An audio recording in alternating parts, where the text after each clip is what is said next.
Gen Z college students are reporting extreme anxiety over making phone calls, and it's gotten to the point where colleges are now offering them courses on phone etiquette.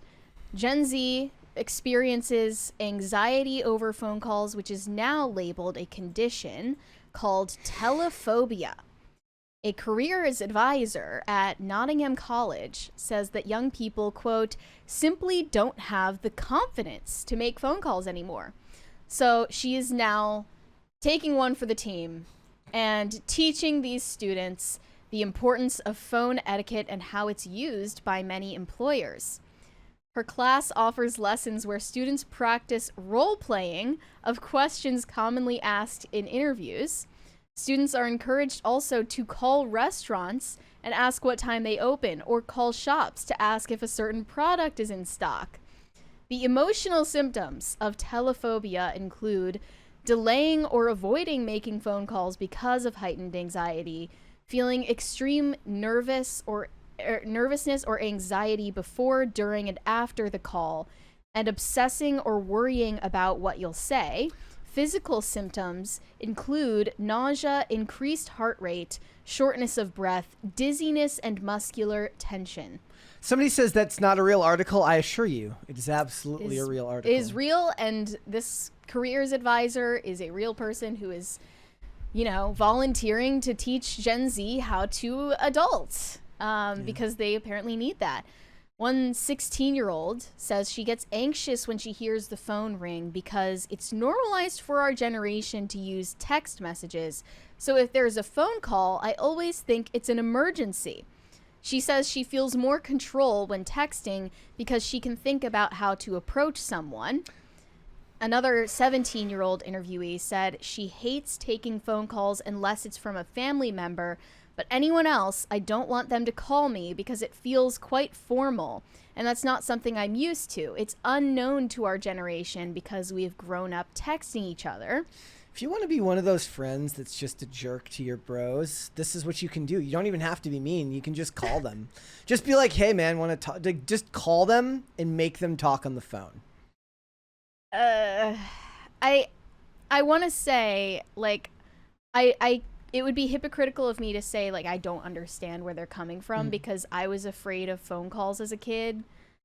But I just outgrew it because I had to do it. But here's the thing. Gen Z also has a problem with tone indicators online. Like if you don't put an exclamation mark at the end of your sentence, it's like you're saying it to them in a mean way.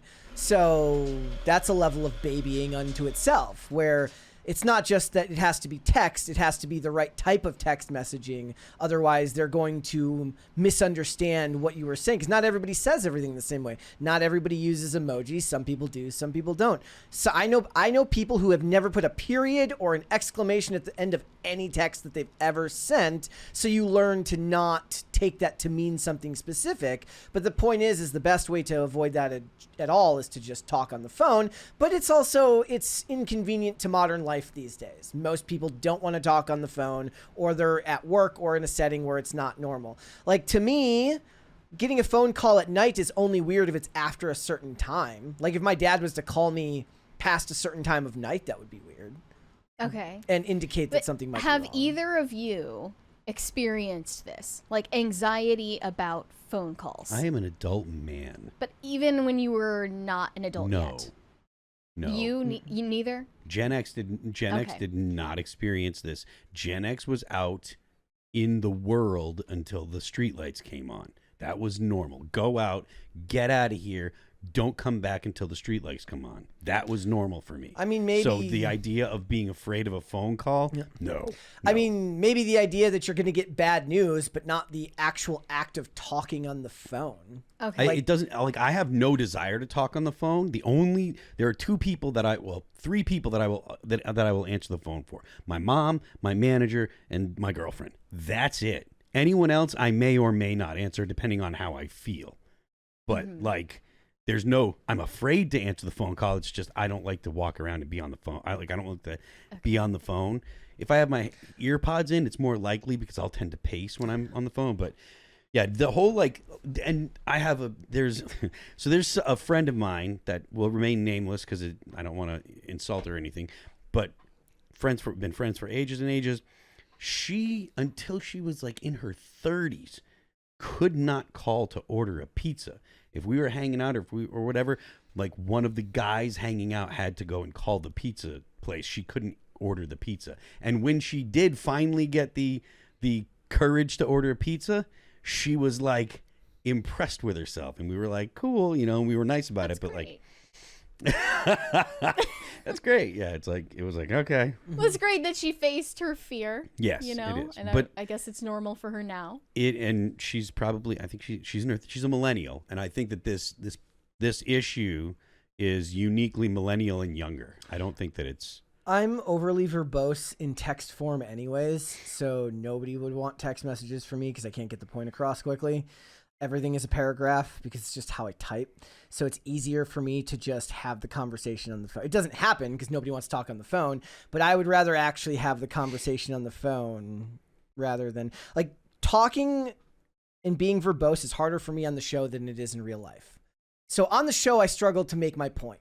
But in the real world, I would rather make my point in person or on the phone rather than through text message, which never really comes across in the way that I want it to. Now, you never get that opportunity because I respect the fact that most people don't want to talk on the phone anyways. But I disagree with the entire premise Gen Z seems to have, that texting is somehow easier or more efficient at communication. It's neither of those things. And I actually have the opposite. I have like textophobia. I cannot stand texting. I hate doing it. It accomplishes nothing. And people just do it to pass the time. I don't understand that.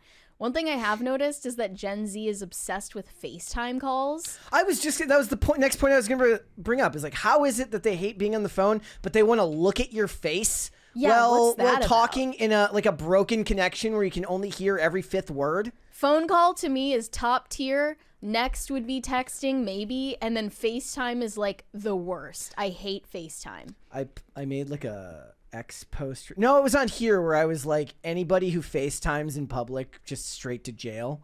They do. Like straight to jail. Like, I don't want to be involved. Like, how can Brett say he believes in freedom? And I was like, you can't honestly believe that I actually meant that. No, you just change. Just tell people when people say stuff to me all the time. Just tell them you don't anymore. Pat the plumber said when you got home from the streetlights coming on, if you wanted to talk on the phone, it had a cord and your entire family could hear your conversation as they sat in front of your one console TV. The one cool thing we had in our house growing up, well, we didn't have two. Did we have two phone lines? I think my brother paid to have his own phone line because my brother was like 7 years older than me. But we had these like intercoms that we got at a garage sale that would like, you could call up from the basement to upstairs, and I don't even think they ever worked that well. We might have used them like 5 times total, but it was like an intercom system where you could like hit the button and say, "Hey Dad, can you hear me?" And then like by luck he might actually be in the living room where the other intercom is. Seemed like a great idea at the time. You know, there are a lot of homes that were like built in the 60s and 70s that have that built in, and I think it's so cool. I do think I agree with in the chat. The least just never email me. I hate email. Like my point with text is like I would rather have like an actual conversation with you addressing each point than have to look at an email with a bunch of points being made and have to address them individually. Like I'm already getting anxiety, not because I wouldn't be able to do it, but because I would have to like categorize, answer each point in order. And as somebody said earlier, I'm a rambler. It's easier to do that on the phone and address the points than it is to try and address each one point by point. I really dislike this specific aspect of Gen Z, that they are afraid of talking to older adults. First of all, they don't even perceive of themselves as adults yet, despite the fact that they're in their early 20s. But, and so they view everyone older than them as a real adult. They are afraid of talking to these people and interfacing with them and having working relationships with them, friendships with them. But at the same time, have this incredible disdain for everyone older than them as well. So you're going to talk tough online saying that you hate old people and you hate boomers and you hate Gen Xers, but you're also afraid to talk to them on the phone. Well, it's like the people who talk That's about just embarrassing. we need we're falling into fascism. We need a revolution. Well, we'll believe that that's going to happen when you can answer the phone. Again, I really felt Wendy Williams when she said, shout out to people who have social anxiety. I really feel bad for you. Yeah. Like, I do. I think that it's just embarrassing to still deal with that as an adult because exposure therapy is the only way. And clearly, if college advisors are responsible for teaching these young adults how to make phone calls, their parents are the ones who effed up, who didn't instill these skills in their kids before they entered the adult world. And that's the other thing, like, you can talk about how nobody answers the phone anymore, but if you're going to get a job, you're going to have to answer the phone. Yeah. You're going to, like, before you get the Skype, like, first interview, you're going to have to answer the phone to set this up. Like, you'll have to an email, a phone call, Skype interview, maybe an interview or interview in person, maybe a Skype interview between that. It's very, very ridiculous. Now, for instance, I'm not a huge fan of, like, large group settings, but that's not because I have anxiety. It's because there's just an inability for me to, like, converse effectively partially because I'm deaf in one ear and I either talk too loud or too quiet for the environment, and it ends up being me repeating myself and not being able to hear anything that's being said because of the amount of voices that are going on in the space. But I'm not inherently anxious because there's multiple people there. I just don't communicate well in those settings.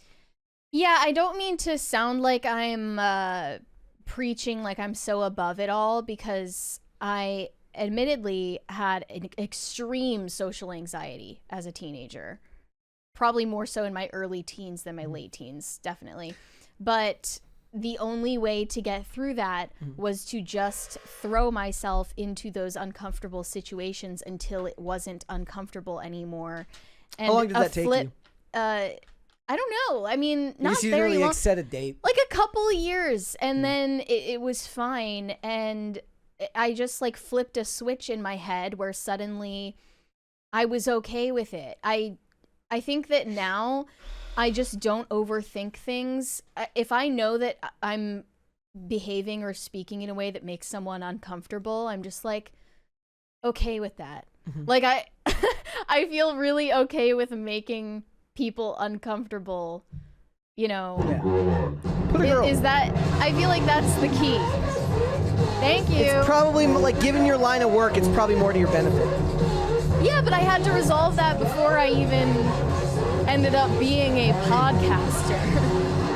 Or else I never would have been able to do a job like this. Thanks for watching. Listen to full episodes of Pop Culture Crisis on Spotify. Keep up with us on social media and make sure you subscribe and ring that bell so you never miss the show. Bye, guys.